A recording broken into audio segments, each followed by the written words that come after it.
Guys, maglaro tayo ngayon ng broccoli beef. Gita-gita. Okay.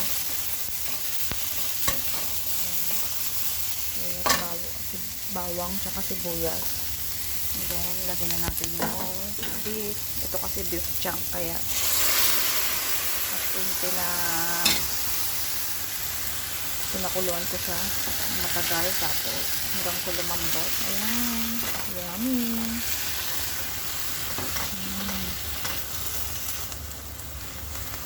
Tama na yung timpla nito kasi pinimplahan ko na yung beef kanina. Gisa na lang natin ng very very light. Tapos yung broccoli binlanch ko na rin siya. Very very light na lang natin siyang lutuin. Ayan. Lagay na rin natin yung ating broccoli. Tadaan!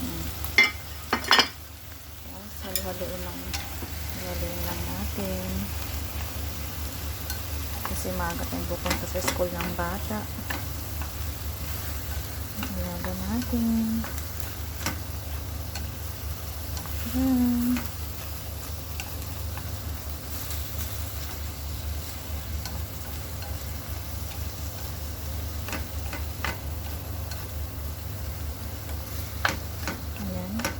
Lagyan natin ng cornstarch.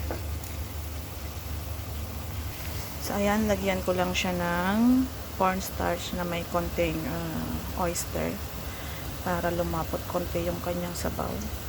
Konting sabaw niya. Hindi siya okay.